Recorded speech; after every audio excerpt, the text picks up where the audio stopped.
got another tool here. I bought this on Vevor.com, and I'm always buying stuff whether I need it or not. I know it's kind of windy, but we're still gonna try to do an unboxing here. This is the closest to a knife that I currently have here.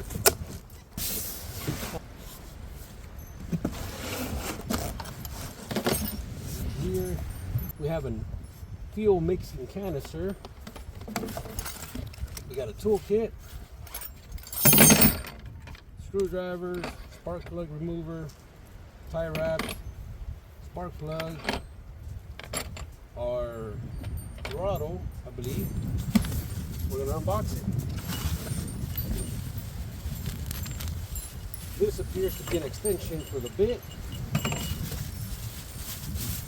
One of the handles.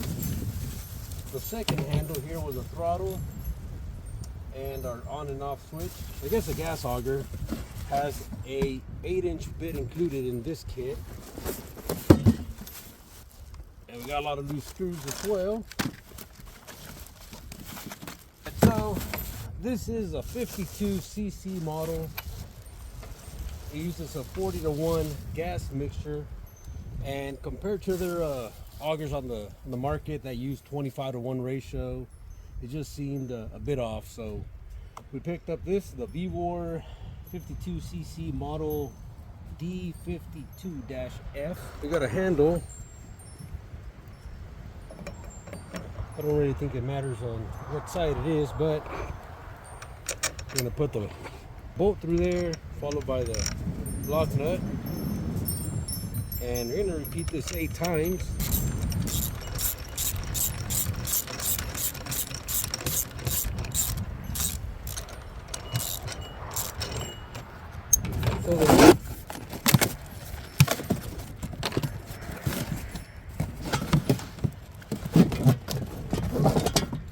And I believe this is a 8-inch auger, and it has like a concrete bit here on the front. We'll see how that works. And there's no spring up here like you'll see on other more expensive gas augers.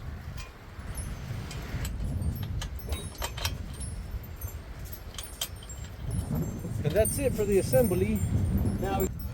And we're going to use some pre-mixed fuel here. Once again, 40-to-1 mix. This is ready to use.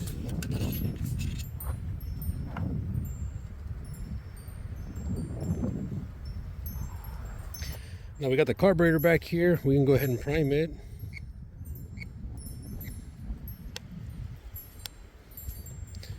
We'll do about 7 times or 8.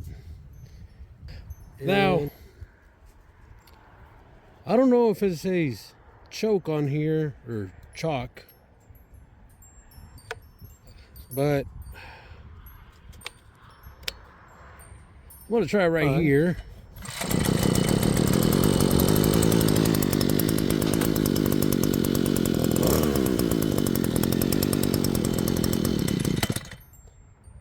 Alright, so I guess once you put it on start, that turns off the auger.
All right, so we're gonna dig a hole here to put a 12-inch in diameter wooden pole.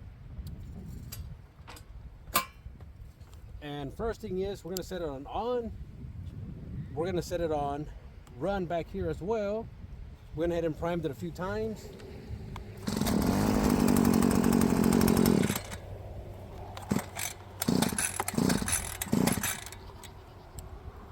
I guess I turned off the switch accidentally.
This one I've had it for about 2 weeks at the house, and it looks a lot nicer than the one I picked up today.